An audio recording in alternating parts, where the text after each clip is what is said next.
మరల పాడదాం అందరం కలిసి. నా ప్రాణమ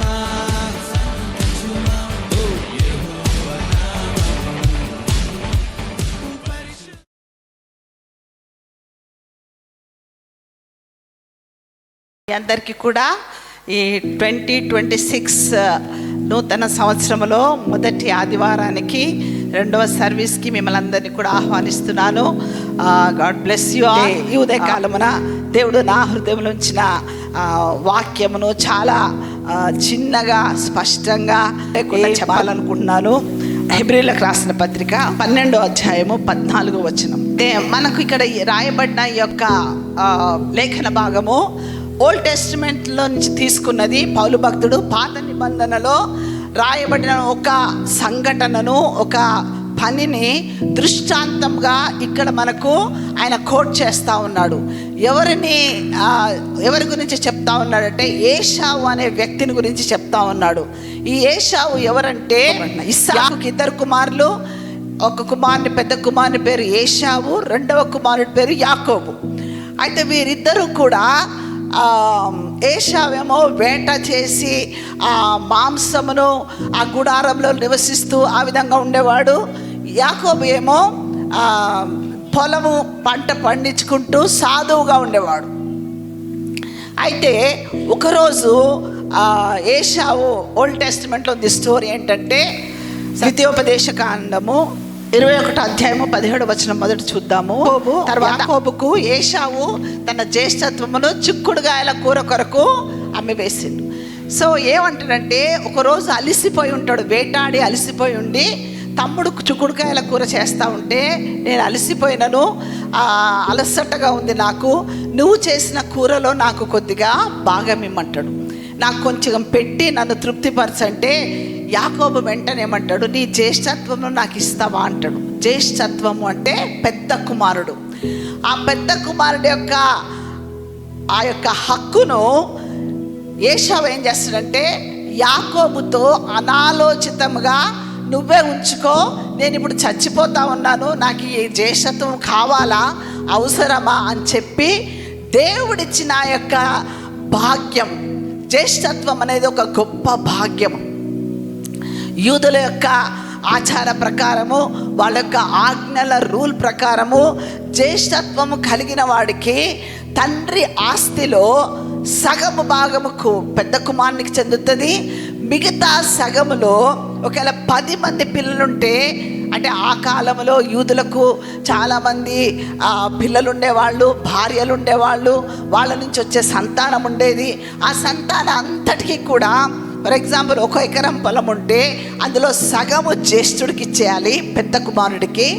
మిగతా 10 మంది కుమారులు ఉంటే ఆ మిగతా హాఫ్ పొలాన్ని మిగతా అందరు పంచుకోవాలి. అది రూల్. జ్యేష్ఠత్వపు హక్కు అంటే అది ఆత్మీయంగా ఏంటి, అక్కడ ఫిజికల్గా ఏంటి, అటువంటి రూల్ ఉంది. అదే ద్వితీయోపదేశ కాండంలో చాలా స్పష్టంగా దేవుడు తన రూల్ని తెలియజేస్తా ఉన్నాడు. 21వ అధ్యాయము 17వ వచనంలో ఏమని ఎక్స్ప్లెయిన్ చేస్తా ఉన్నాడంటే, అక్కడ ఒక మనుషునికి 2 భార్యలు ఉన్నారు. అతడు ఒక భార్యను ప్రేమిస్తాడు, ఒక భార్యను ద్వేషిస్తాడు.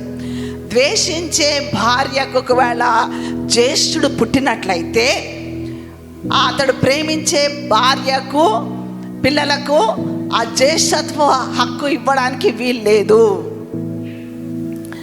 ఎవరైతే ద్వేషించి కుమారుడు మొదట పుడతాడో ఆ భార్యను వాడు ఇష్టపడకపోయినా జ్యేష్ఠత్వం ఎవరికి వస్తుంది, ఆ పెద్ద కుమారుడికే వస్తుంది అని అక్కడ చాలా స్పష్టంగా దేవుడు అక్కడ ఒక రూల్ రాసేసిండు.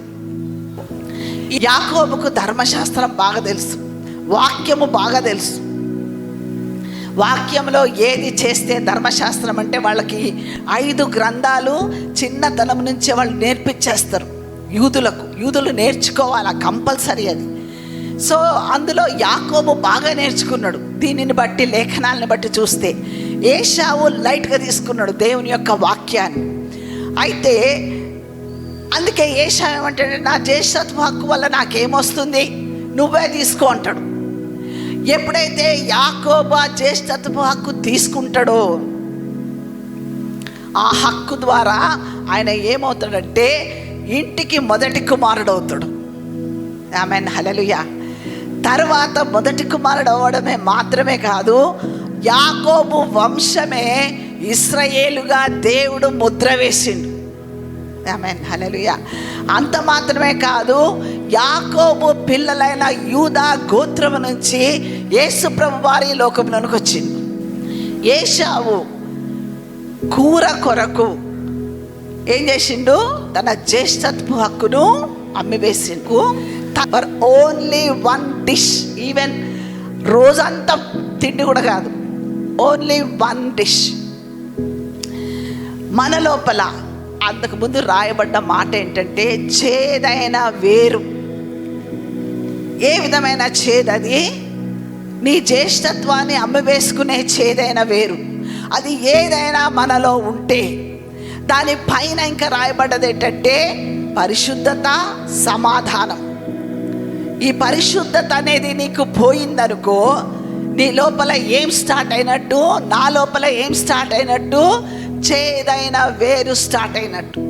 పరిశుద్ధత లేకుండా ఎవరు కూడా దేవునిని చూడలేరు అని వాక్యంలో ఉంది. మత్తయి సువార్తలో రాయబడి ఉంది, హృదయ శుద్ధి గల వారు ధన్యులు, వారు దేవునిని చూచెదరు. ఇంకొక చోట సమాధానం గురించి ఏమని రాయబడిందంటే, శక్యమైతే మనుషులందరితో కూడా నువ్వు ఏముండాలా?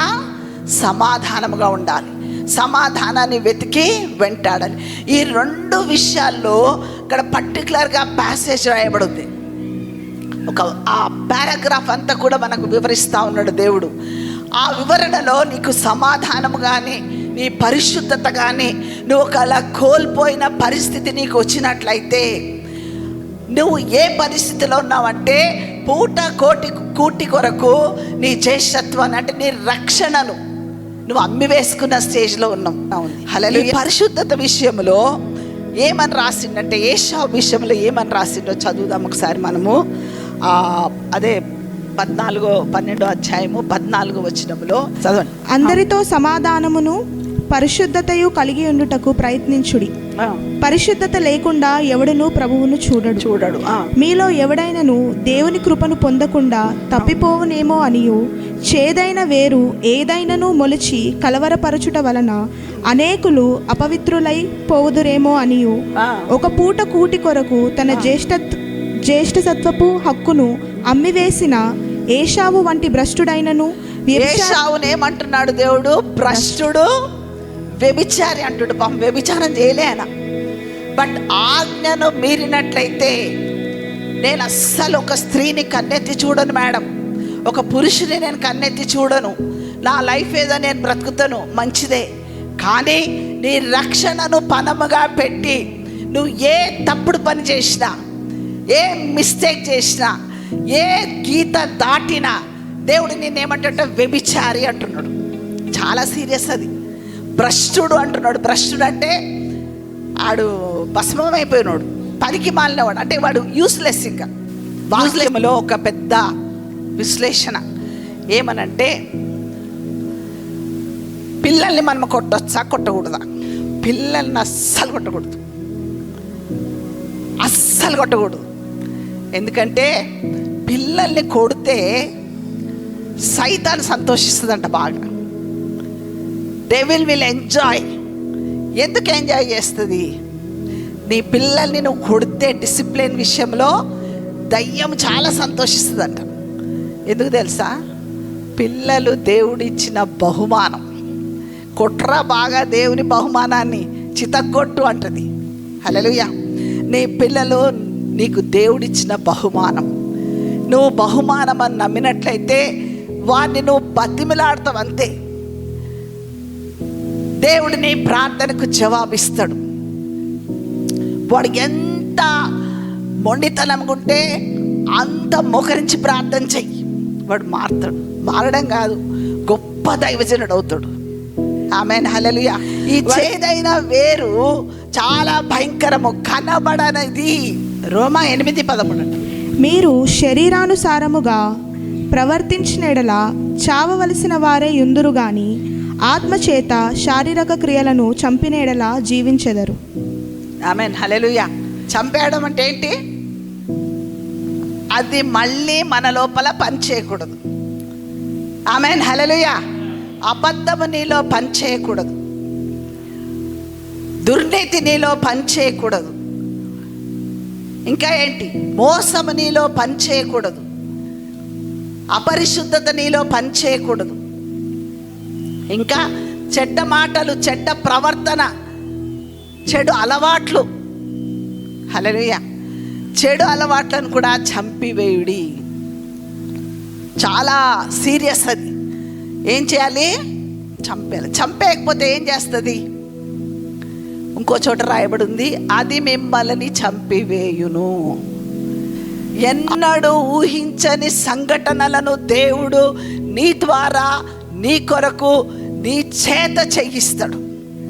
నువ్వు ఊహించవటువంటి, ఎప్పుడంటే నీలో ఉన్న ఇంటిని చంపివేసినప్పుడు. చంపివేయాలంతే. వాక్యంలో ఉంది, ఎదుటివాని విషయంలో దీన మనసు అనే వస్త్రము నువ్వు ధరించుకోవాలి. నువ్వు చెయ్యాలని. ఒక్క నిమిషం తగ్గించుకోవాలి. ఒక్క నిమిషం మాట్లాడే ముందు ఆలోచించాలి.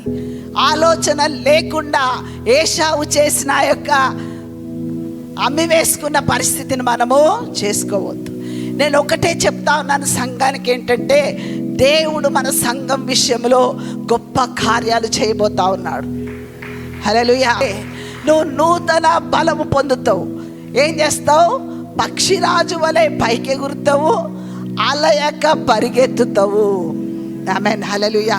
సొమ్మసిల్లక సాగిపోతావు. ఆమెన్, హల్లెలూయా. దేవుని కొరకు నువ్వు ఎదురు చూడాలి. నేను ఇంత గట్టిగా దేవుని మాట చెప్తున్నానంటే, దేవుడు నిజముగా సజీవుడైన ఆయన నీ మొర వింటాడు. ప్రొవైడెడ్ నువ్వు ఆయన దగ్గర మోకరిల్లి చెయ్యాలి ప్రార్థన. ఆయన మాటలు ఎక్స్ట్రాడినరీగా ఉండాలి. ఆమేన్, హల్లెలూయా. ఎందుకంటే నువ్వు నమ్మిన దేవుడు మామూలు వ్యక్తి కాదు. ఫస్ట్ నువ్వు విశ్వసించది. అద్భుతాలు చేయవాడాయన. నోటితో చెప్పకు, నీ యాక్షన్తో చూపించు. అద్భుతాలు చేయవాడు, ఆశ్చర్య కార్యములు చేయవాడు. నేను ప్రార్థన చేసినను, దేవుడిది చేశాడు. నువ్వు లేచి నిలబడి సాక్ష్యం చెప్పు. ఎవరు మాట మాట్లాడగలరు? పేతురు, యోహాన్లు దాని దగ్గరికి పోయినప్పుడు, శృంగారం అనే దేవాలయం దగ్గరికి పోయినప్పుడు వాళ్ళు అంటారు, వెండి బంగారములు మా దగ్గర లేవు. ఎవరున్నారు? యేసయ్య ఉన్నాడు. నీ దగ్గర యేసయ్య ఉన్నాడా? ఇది ప్రశ్న. నీ దగ్గర యేసయ్య ఉంటే ఆ మాటన, యేసు నామమున లేచి నడవమని చెప్పగలగాలి. ఆమేన్, హల్లెలూయా. అది నీకు ఇచ్చిన, నాకు ఇచ్చిన ధన్యత దేవుడు. హల్లెలూయా, హల్లెలూయా. దేవుడు మన యొక్క స్వభావాలను మార్చునుగాక. దేవుడు మన యొక్క ఆశగల మన ప్రాణమును నెరవేర్చునుగాక. మన ద్వారా అనేకులు దేవుని యొక్క రాజ్యంలోనికి వచ్చుదురుగాక. ఆమేన్, హల్లెలూయా. దేవుడు మీ వినికిడిలో ఈ మాటను దీవించునుగాక. దేవుని కొరకు మిమ్మల్ని దేవుడు వాడుకొనుగాక. ఆమేన్, హల్లెలూయా. మనందరం కొంచెం అటు ఇటు కదులుదామా?